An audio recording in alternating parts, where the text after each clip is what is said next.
Next artificial variable technique is two-phase method. Two-phase method. This is the next artificial variable technique. एक बात हमेशा याद रखो to phase method में कि प्रॉब्लम जो है वो आपकी मिनिमाइजेशन की होनी चाहिए। अगर आपका ऑब्जेक्टिव फंक्शन मैक्सिमाइजेशन का है तो आप उस मैक्सिमाइजेशन ऑब्जेक्टिव फंक्शन को मिनिमाइजेशन में कन्वर्ट करो बाय चेंजिंग द साइंस। ठीक है, तो इसमें भी आपने ध्यान रखना है कि अगर आपके पास जो है वो greater than equal to sign है तो आप सब्ट्रैक्ट करोगे स्लैक वेरिएबल्स और ऐड करोगे आर्टिफिशियल वेरिएबल्स। ठीक है, स्लैक वेरिएबल्स को सब्ट्रैक्ट करोगे और आर्टिफिशियल को ऐड करोगे। ठीक है, अगर आपके पास less than equal to type constants हैं तो सिर्फ आप स्लैक वेरिएबल को ऐड करोगे, no artificial variable is required. ठीक है, दूसरी इंपॉर्टेंट बात, ये जो मेथड है जैसा कि इसका नाम बता रहा है, there are two phases, phase 1 और फेस 2। ठीक है, फेस 1 में हम क्या करेंगे, अपने ऑब्जेक्टिव फंक्शन का जो हमारा ऑब्जेक्टिव फंक्शन है उसे रिवाइज्ड कर देंगे बाय एडिंग द आर्टिफिशियल। ठीक है, जो रिवाइज्ड ऑब्जेक्टिव फंक्शन होगा वो मैं आपको दिखाऊंगी अभी कैसे, उसको लेके हम सिंप्लेक्स मेथड से प्रॉब्लम को सोल्व करेंगे। अपने ऑब्जेक्टिव फंक्शन को रिवाइज्ड कर देंगे जिसमें सिर्फ आर्टिफिशियल वेरिएबल्स होंगे, उसका जो नया रिवाइज्ड ऑब्जेक्टिव फंक्शन होगा उसके साथ हम प्रॉब्लम को सिंप्लेक्स मेथड से सोल्व करेंगे। अगर हमारे पास ऑब्जेक्टिव फंक्शन में सारी वैल्यूज़ 0 आ जाती हैं तो इसका मतलब कि जो ऑप्टिमल टेबल है सारी वैल्यूज़ 0 आ जाती हैं तो हम मूव कर जाएंगे फेस 2 में। तो मूव कर जाएंगे फेस 2 में, अदरवाइज हम लिख देंगे कि there is no feasible solution, there is no feasible solution of the problem. ठीक है, this two phase method is a artificial variable technique जिसके दो फेसेस हैं, फेस 1 फेस 2। फेस 1 में हम ऑब्जेक्टिव फंक्शन को रिवाइज कर देंगे, उस रिवाइज ऑब्जेक्टिव फंक्शन से हम सिंप्लेक्स मेथड से सोल्व कर लेंगे। अगर उसके ऑप्टिमल सोल्यूशन में ऑब्जेक्टिव फंक्शन में सारी वैल्यूज 0 आ जाती हैं तो हम फेस 2 में मूव करेंगे, अदरवाइज हम लिख देंगे कि नो फिजिबल सोल्यूशन या no optimal solution of this problem exist. अब पॉइंट आता है कि जब हम फेज़ 2 में मूव कर गए तो फेज़ 2 में हम इसका ओरिजिनल ऑब्जेक्टिव फंक्शन लेंगे, यहाँ तो रिवाइज्ड था ना, ओरिजिनल ऑब्जेक्टिव फंक्शन लेंगे without variables, without artificial variables. यहाँ सिर्फ ऑब्जेक्टिव फंक्शन में हमने रिवाइज्ड मीन्स जो रिवाइज्ड ऑब्जेक्टिव फंक्शन था सिर्फ आर्टिफिशियल वेरिएबल्स लिए थे, बाकी सब छोड़ दिया था। यहाँ हम आर्टिफिशियल वेरिएबल्स को छोड़ देंगे और ओरिजिनल अपना ऑब्जेक्टिव फंक्शन लेंगे और उसे फिर से सिंप्लेक्स मेथड से सॉल्व करेंगे। ठीक है, this is about the artificial variable technique two phase method. तो let's have a look on the example कि कैसे आप एग्जाम्पल को सोल्व करोगे। मैं आपको हिंट दूंगी, एग्जाम्पल आप सोल्व करोगे, जहां आपको दिक्कत आएगी वो मैं आपकी सोल्व करूंगी। ठीक है, जैसे हमारे पास हम लेके चलते हैं, क्योंकि मैंने आपको कहा कि मिनिमाइजेशन प्रॉब्लम होनी चाहिए। Problem is minimize z is equal to 10x1 plus 6x2 plus 2x3। ठीक है, subject to the constants minus x1 plus x2 plus x3 greater than equal to 1, 3x1 plus x2 minus x3 greater than equal to 2, x1 x2 x3 are greater than equal to 0। Right, अब क्योंकि हमारे पास greater than equal to है तो मैंने क्या बताया था अभी आपको ऊपर कि ग्रेटर देन इक्वल टू होगा तो हम स्लैक वेरिएबल माइनस करेंगे और आर्टिफिशियल वेरिएबल ऐड करेंगे। ठीक है, तो हम क्या करेंगे, स्लैक वेरिएबल्स, ये ग्रेटर देन इक्वल टू है, स्लैक ऐड कर दो और स्लैक सब्ट्रैक्ट कर दो और आर्टिफिशियल ऐड कर दो। ठीक है, तो क्या बनेगा आपके पास, ये minus x1 plus x2 plus x3 minus s1, slack पहला वेरिएबल लिया उसे सब्ट्रैक्ट किया और एक आर्टिफिशियल ऐड कर दिया। ठीक है, ये बैलेंस्ड हो गई ये इक्वेशन। ग्रेटर था ना, ग्रेटर में से कुछ माइनस कर दिया तो वो इसके इक्वल बन गई, ये होता है ना बैलेंस करना। ठीक है, यहाँ पर हमारे पास क्या है, 3x1 plus x2 minus x3 minus s2 plus A2 is equal to 2। ठीक है, greater than equal to sign का मतलब है कि here it is something greater, left side कुछ ज़्यादा है राइट साइड से, तो इसलिए लेफ्ट साइड में हम कुछ सब्ट्रैक्ट करेंगे इसको इक्वल, इसको बैलेंस करने के लिए। सो हमने स्लैक वेरिएबल सब्ट्रैक्ट किया और आर्टिफिशियल वेरिएबल ऐड किया। ठीक है, और इनका रोल ऑब्जेक्टिव फंक्शन में क्या बनेगा, तो हमारा ऑब्जेक्टिव फंक्शन यहाँ क्या बनेगा, minimize z is equal to 10x1 plus 6x2 plus 2x3 plus 0s1 plus 0s2 plus, अब आर्टिफिशियल का रोल है तो प्लस A1 प्लस A2। ठीक है, प्लस A1 प्लस A2 ये हमारे पास आ गया। और जो हमारे पास नॉन आ गए x1 x2 x3 s1 s2 a1 a2 ये सब ग्रेटर देन इक्वल टू 0 होने चाहिए। ठीक है, तो ये हमारे पास अब ये ऑब्जेक्टिव फंक्शन हो गया। अब हमने क्या करना है, जब हमने एडिंग कर दी तो मैंने क्या बताया था, अब फेस वन में हमने अपना पहले ऑब्जेक्टिव फंक्शन रिवाइज करना है। रिवाइज का मतलब ये सब कुछ छोड़ देना है, सिर्फ आर्टिफिशियल लेना है। ठीक है, तो ये सब कुछ छोड़ के सिर्फ आर्टिफिशियल लेने का मतलब मेरा जो रिवाइज्ड ऑब्जेक्टिव फंक्शन है, रिवाइज्ड ऑब्जेक्टिव फंक्शन है that is minimize z is equal to a1 plus a2। ठीक है, मैंने बोला ये सारा छोड़ देंगे और सिर्फ आर्टिफिशियल वेरिएबल्स लेंगे। जब फेज 2 में ये सारे लेंगे और इसे छोड़ देंगे, इन दोनों को छोड़ देंगे और ये सारा लेंगे, वो फेज 2 में। फेज 1 में सिर्फ इतना लेना है, बाकी सारा आपके पास सेम प्रॉब्लम आएगी। ठीक है, minimize z is equal to a1 plus a2। Then आप क्या करोगे इसमें, subject to the constants minus x1 plus x2 plus x3 minus s1 plus a1 is equal to 1, 3x1 plus x2 minus x3 minus s2 plus a2 is equal to 2, x1 x2 x3 s1 s2 a1 a2 greater than equal to 0। अब इस problem को आप simplex से solve करेंगे। ठीक है, वही first initial table बनाओगे आप, पहला इनिशियल टेबल बनेगा। ठीक है, जिसमें आपके पास CJ आएगा। ठीक है, पहला इनिशियल टेबल जो बनेगा, उसके बाद उसके साथ जो वैल्यू यानी कि पहला इनिशियल टेबल CJ, फिर उसके बाद बेसिक वेरिएबल क्या है, a1 a2। ठीक है, उसके साथ उसकी कॉस्ट CB कितनी है, a1 के साथ क्या 1, a2 के साथ क्या 1, तो 1 1।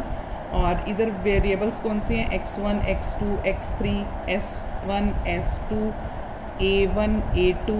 ठीक है, and then solution variable. Right, अब यहाँ पे इसकी मैट्रिक्स देखो आप, -1 +1 1 s1 -1 s2 0 a1 1। तो आप पूरा लिखोगे इसको, -1 1 1 s कितना है -1, देन s2 कितना है 0, a1 कितना है 1, a2 कितना है 0, और सोल्यूशन के साथ क्या है 1। ठीक है, दिस इज 1। राइट, उसके बाद a2 में भी 3 1 -1 a1 0 है, a2 1, यानी कि 3 1 -1 0 -1 0 1 और यहाँ पे 2। राइट, इसके बाद CJ, अब CJ क्या है, x1 के साथ, x1 है ही नहीं ऑब्जेक्टिव में तो 0, x2 है ही नहीं ऑब्जेक्टिव में तो 0, x3 है ही नहीं ऑब्जेक्टिव में, s1 है ही नहीं, s2 है ही नहीं, है सिर्फ क्या a1 और a2 जिनके साथ 1 1 है। ठीक है, ये बन गया। अब again you will find the value of ZJ कैसे निकलती है, CB के साथ 1 × -1 + 1 × 3। ठीक है, तो आपके पास क्या हो जाएगा, ये +2, x2 के साथ 1 × 1 + 1 × 1। ठीक है, this is what 2, 1 × 1 + 1 × -1 that is 0, 1 × -1 + 1 × 0 यानी कि -1, 0 × 1 + 1 × -1। ठीक है, that is -1, 1 × 1 + 1 × 0 this is 1, 0 × 1 + 1 × 1 this is 1 है। Okay, then you will find, yes ये भी तो निकालोगे 2, इनकी भी वैल्यू निकालोगे, ZJ की वैल्यू भी निकालोगे। 1 into 1 plus 1 into 2, this is 3. Then find the value of Cj minus Zj. Cj minus Zj, 0 minus 2, minus 2, 0 minus 2, minus 2, 0 minus 0, 0 minus minus 1, 1, 0 minus minus 1, 1, 1 minus 1, 0, 1 minus 1, 0. Right? Now check the optimality condition.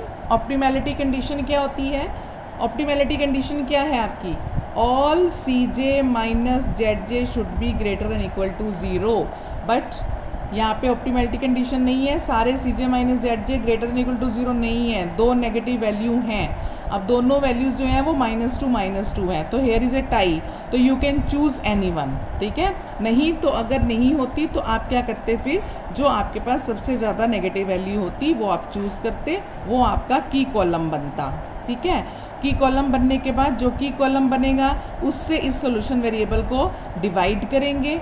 ठीक है, उसके बाद जैसे अभी इसमें की column क्या है, मैंने कहा कि टाई हो रही है तो आप कोई भी ले सकते हो, तो आपने मान लो x1 ले लिया, दिस इज़ योर की कॉलम. अब इस की कॉलम से इस सोल्यूशन को डिवाइड कर दो.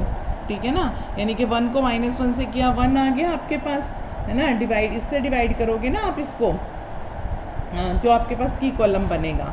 ठीक है, उसके बाद आप जो इससे डिवाइड करके फिर आपके पास जो है की कॉलम से की जो मिनिमम वैल्यू यहाँ पे आएगी. ठीक है, इससे इसको डिवाइड करो, सॉरी रेशो फाइंड आउट करोगे, फिर जो मिनिमम रेशो आएगी उससे की रो बनाओगे, फिर पाइवोट एलिमेंट आ जाएगा, की एलिमेंट आ जाएगा, फिर नेक्स्ट टेबल बनाओगे. कब तक करते रहोगे? जब अब यहाँ पे क्या है, x1 आपका जो है वो एंटरिंग मीन्स x1 जो आपका की कॉलम बन गया है. ठीक है, एक लिविंग वेरिएबल आ जाएगा, एक एंटरिंग वेरिएबल आ जाएगा. ठीक है, उसके बाद फिर आप इसको प्रोसेस को रिपीट करते रहोगे. कब तक? जब तक सारे के सारे Cj minus Zj greater than equal to 0 नहीं आ जाते. अगर सारी वैल्यू Cj, एक इटरेशन, 2 इटरेशन, 3 इटरेशन, जितनी ज़रूरत पड़ेगी आप करोगे, जब तक सारे Cj माइनस Zj 0 नहीं आएंगे. ठीक है, अगर आपके पास सारे Cj माइनस Zj 0 आ जाएंगे तो आप देखोगे कि आपके पास फाइनल सोल्यूशन क्या आता है. अब मैं आपको देखती हूँ, इसको कंप्लीट करना आप. ठीक है, कंप्लीट करने के बाद जो आपके पास फाइनल सोल्यूशन आएगा वो इस तरह से आएगा.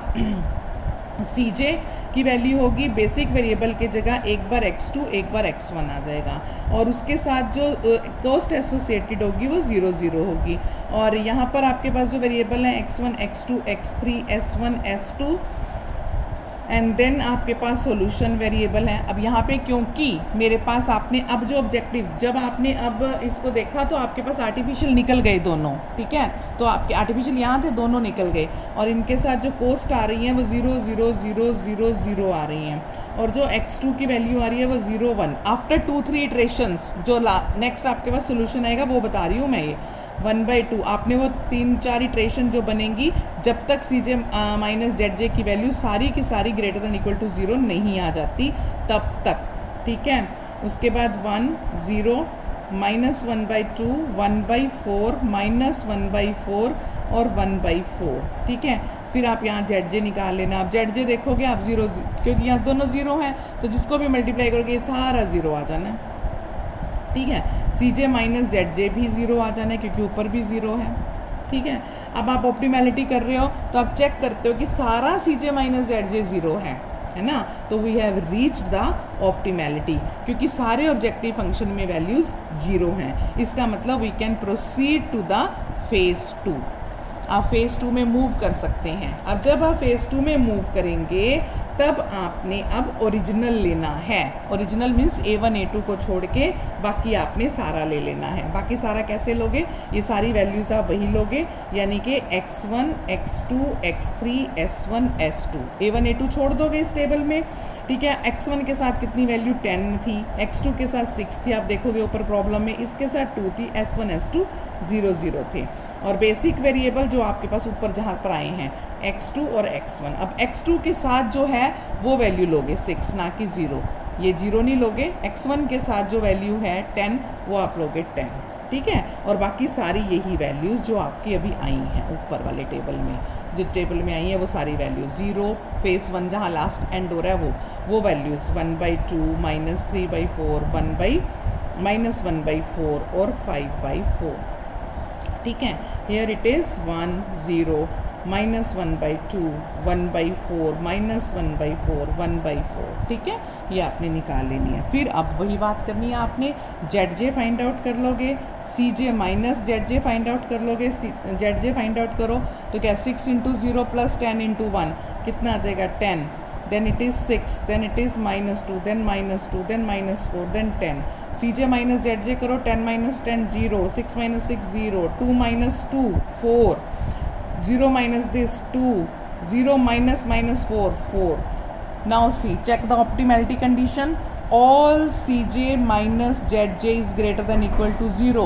So we have reached the optimality condition. That is, हम यहाँ पे पूरा जो है optimality condition हमारी आ गई है, तो we will stop this. So optimal solution will be this 10.